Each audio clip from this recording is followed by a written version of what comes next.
અયોધ્યામાં રામનવમી પર બપોરે 12 વાગ્યાથી રામલલ્લાનું સૂર્યતિલક કરવામાં આવ્યું હતું. પ્રાણ પ્રતિષ્ઠા પછી રામલલ્લાનું આ પ્રથમ સૂર્યતિલક છે. બપોરે 12 વાગ્યે અભિજીત મુહૂર્તમાં રામલલ્લાને 3 મિનિટ માટે સૂર્યતિલક લગાવવામાં આવ્યું હતું. આ માટે અષ્ટધાતુની 20 પાઇપમાંથી 65 ફૂટ લાંબી સિસ્ટમ બનાવવામાં આવી છે, જેમાં ગર્ભગૃહમાંથી રામલલ્લાના લલાટ સુધી 4 લેન્સ અને 4 અરીસા દ્વારા કિરણો પહોંચ્યા હતા. મંદિરના કપાટ પર આજે સવારે 3:30 વાગ્યે ખુલ્યા હતા. સામાન્ય દિવસોમાં તે સવારે 6:30 વાગ્યે ખુલે છે. ભક્તો રાત્રે 11:30 વાગ્યા સુધી એટલે કે 20 કલાક સુધી દર્શન કરી શકશે. રામલલ્લા સદન ખાતે રામ જન્મોત્સવનો પ્રારંભ થયો છે. જગતગુરુ રાઘવાચાર્યે ભગવાન રામલલ્લાનો 51 કળશથી અભિષેક કર્યો હતો. અત્યાર સુધીમાં 6 લાખ શ્રદ્ધાળુઓ અયોધ્યા પહોંચ્યા છે. રામ જન્મભૂમિ સંકુલમાં લાંબી લાઈનો લાગી હતી. રામપથ, ભક્તિપથ અને જન્મભૂમિ પથ પર ઘણી ભીડ છે. રામલલ્લા સદન ખાતે રામ જન્મોત્સવનો પ્રારંભ થયો છે. જગતગુરુ રાઘવાચાર્યે ભગવાન રામલલ્લાનો 51 કળશથી અભિષેક કર્યો હતો.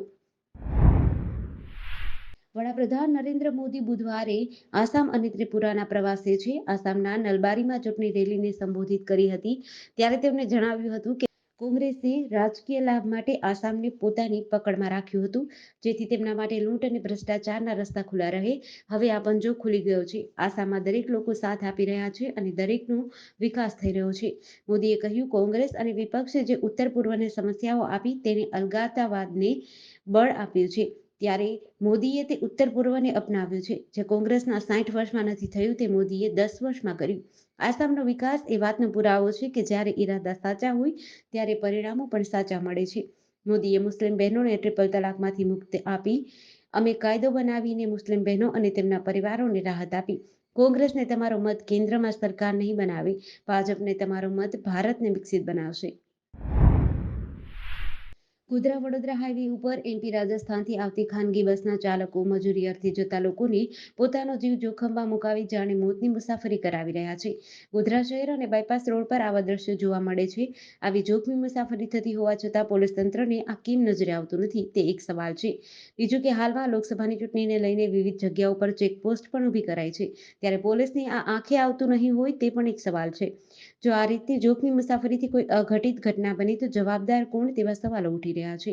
હાલમાં લગ્નસ્તરાની મોસમ ચાલુ છે, ત્યારે ગોધરા શહેર અને બાયપાસ રોડ પર ખાનગી બસ ચાલકો બસની ઉપર મુસાફરો બેસાડીને ખુલ્લેઆમ આરટીઓના નિયમોની ધજાગરા ઉડાવી રહ્યા છે અને તેમને મોતની મુસાફરી કરાવી રહ્યા છે. નવસારી શહેરમાં આવેલા પૂર્વ વિભાગના રેલવે સ્ટેશન પાસેના જાહેર શૌચાલયમાંથી વ્યક્તિનો મૃતદેહ મળી આવ્યો છે. સ્થાનિકો દ્વારા આ મામલે નવસારી ટાઉન પોલીસનો સંપર્ક કરતા નવસારી વિજલપુર નગરપાલિકાના વાહનમાં મૃતદેહને કબજો લઈ સિવિલ હોસ્પિટલે ખસેડાયો હતો, જ્યાં તેની ઓળખ કરી મૃત્યુના કારણો અંગે નવસારી ટાઉન પોલીસે અકસ્માતની નોંધ કરી તપાસ હાથ ધરી છે. અજાણ્યા વ્યક્તિનો મૃતદેહ મળતા લઘુશંકા કરવા વ્યક્તિએ મૃતદેહ અંગે પોલીસને જાણ કરી હતી, જેમાં ટાઉન પોલીસ દ્વારા તાત્કાલિક શૌચાલયમાં પહોંચી યુવાનના મૃતદેહનો કબજો લઈને નવસારી સિવિલ હોસ્પિટલે રાખ્યો હતો. હેવી સાયક્લોનની સ્થિતિ વચ્ચે 2 દિવસથી ભારે વરસાદ પડતા દુબઈ એરપોર્ટ પર પાણી ભરાતા તમામ એર ઓપરેશન બંધ કરવામાં આવ્યા છે. દુબઈ એરપોર્ટ ઓથોરિટીએ ટેમ્પરરી તેની કામગીરી સ્થગિત કરી છે, જેને લીધે દુબઈથી સુરત આવતી ફ્લાઇટ્સ પ્રભાવિત થઈ હતી અને સુરત એરપોર્ટ પર 5 કલાક લેટ પહોંચી હતી. ગત રોજથી અલગ-અલગ સોશિયલ મીડિયા પ્લેટફોર્મ પર શેર કરવામાં આવેલા વિડીયોમાં દર્શાવાયું છે કે યુએઈમાં ભારે વરસાદ બાદ એરપોર્ટના રનવે પર પાણી ભરાઈ ગયા છે. શારજાહ એરપોર્ટ પર પાણી ભરાયા છે. એરપોર્ટ જવા માટેના રસ્તાઓ પર પૂર જેવી સ્થિતિ છે. એર ઇન્ડિયા એક્સપ્રેસ કે ઇન્ડિગો એરલાઇન્સે સુરતથી દુબઈ શારજાહની ફ્લાઇટ સંબંધે કોઈ સત્તાવાર જાહેરાત કરી નથી. જો કે રાત્રે 10:40 કલાકે દુબઈથી સુરત આવતી ફ્લાઇટ 5 કલાક જેટલી લેટ થઈ હતી. આ ફ્લાઇટ સવારે 3:30 વાગ્યે સુરત એરપોર્ટ પર પહોંચી હતી. આજે પણ સુરતથી દુબઈ જતી ફ્લાઇટ્સને અસર પહોંચે તેવી શક્યતા છે. રાજકોટની રયા ચોકડી ખાતે ભાજપના ઉમેદવાર પુરુષોત્તમ રૂપાલા સહિતના આગેવાનો અને કાર્યકરોએ જય શ્રી રામના નારા સાથે શોભાયાત્રાનું ભવ્ય સ્વાગત કર્યું હતું, જેમાં રૂપાલાએ ભગવાન રામની પ્રતિમાને તિલક અને ફૂલહાર કરી સ્વાગત કર્યું હતું. આ તકે પ્રદેશ ભાજપના ઉપાધ્યક્ષ ભરત બોગરા અને સાંસદ મોહન કુંડારિયા સહિતના આગેવાનો હાજર રહ્યા હતા. આ શોભાયાત્રા પહેલા શહેરના નાણાવટી ચોક ખાતે વિશ્વ હિન્દુ પરિષદ દ્વારા ધર્મસભાનું આયોજન કરવામાં આવ્યું હતું, જેમાં પણ હજારોની સંખ્યામાં લોકોએ ભાગ લીધો હતો. શોભાયાત્રામાં વિવિધ ફ્લોટ્સ લોકોમાં ભારે આકર્ષણનું કેન્દ્ર બન્યા હતા. મોટી સંખ્યામાં લોકો શોભાયાત્રામાં જોડાયા હતા. શહેરના મુખ્ય માર્ગો ઉપર આ શોભાયાત્રા ફરશે અને ઠેર ઠેર ભવ્ય સ્વાગત કરવામાં આવશે. આજે ભગવાન રામના જન્મની ગુજરાતભરમાં ભવ્ય ઉજવણી થઈ રહી છે. વિવિધ મંદિરોમાં પૂજા આરતી અને વિશિષ્ટ કાર્યક્રમો યોજાઈ રહ્યા છે. ગુજરાત પર ગત સપ્તાહમાં વેસ્ટર્ન ડિસ્ટર્બન્સને કારણે જે સાયક્લોનિક સર્ક્યુલેશન સક્રિય થયું હતું તેની અસર પૂર્ણ થયા બાદ તમામ જિલ્લાનું મહત્તમ તાપમાન વધ્યું છે. જેમાં 15 એપ્રિલના રોજ કેટલાક જિલ્લાઓમાં હળવા વરસાદ બાદ 16 એપ્રિલથી ફરી એક વખત તાપમાનનો પારો ઉંચકાયો છે, જે આગામી 3-4 દિવસ સુધી રહેશે. ત્યારબાદ હવામાન વિભાગની આગાહી અનુસાર 2 ડિગ્રી જેટલા તાપમાનમાં ઘટાડાની શક્યતા છે. દેશ દુનિયાભરમાં આજે રામનવમીની ધામધૂમથી ઉજવણી થઈ રહી છે. અમદાવાદ સહિત ગુજરાતના વિવિધ જિલ્લામાં પણ રામનવમી નિમિત્તે ભગવાન શ્રી રામની યાત્રા યોજાશે.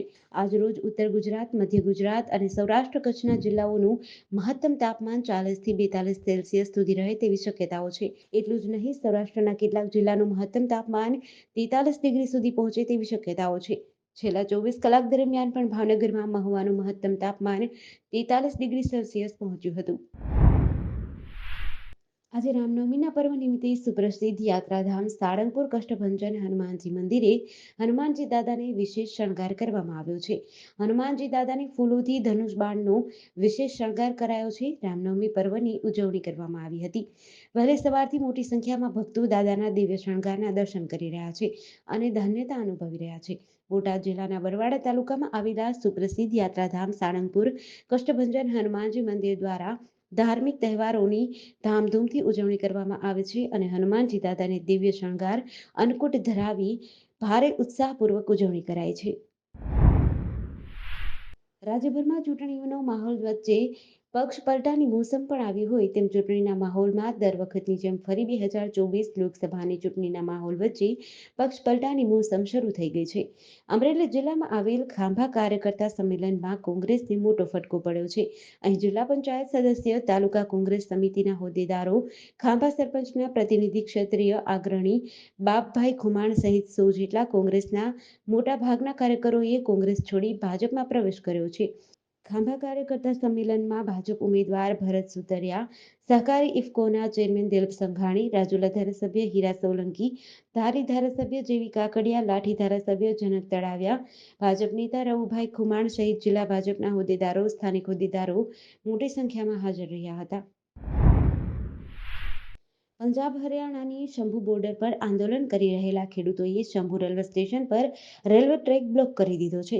સરહદે નેશનલ હાઈવે બંધ કરતા ખેડૂતો શંભુ બોર્ડર પાસે રેલવે ટ્રેક પર બેસી ગયા છે. આ દરમિયાન પોલીસે તેમને રોકવાનો પ્રયાસ કર્યો હતો, જેના કારણે પોલીસ અને ખેડૂતો વચ્ચે ઘર્ષણ થયું હતું. પરંતુ ખેડૂતો બેરિકેડ તોડીને ટ્રેક પર બેસી ગયા હતા. ખેડૂતો સરકાર પાસે યુવા નેતા નવદીપસિંહ જલબેડા સહિત 3 ખેડૂતોને મુક્ત કરવાની માંગ કરે છે. આ સંદર્ભે અગાઉ તેમણે હરિયાણા અને પંજાબ સરકાર સાથે બેઠક કરી હતી. ત્યારબાદ તેને મુક્ત કરવાની ખાતરી અપાઈ હતી, જે બાદ ખેડૂતોએ સરકારને 16 એપ્રિલ સુધીનો સમય આપ્યો હતો. સરકારે તેમને ન છોડ્યા ત્યારે તેઓ પાટા ઉપર ઉતરી આવ્યા હતા. ખેડૂતોના વિરોધના કારણે 34 ટ્રેનને અસર થઈ છે. 11 ટ્રેન સંપૂર્ણ રદ કરવામાં આવી હતી.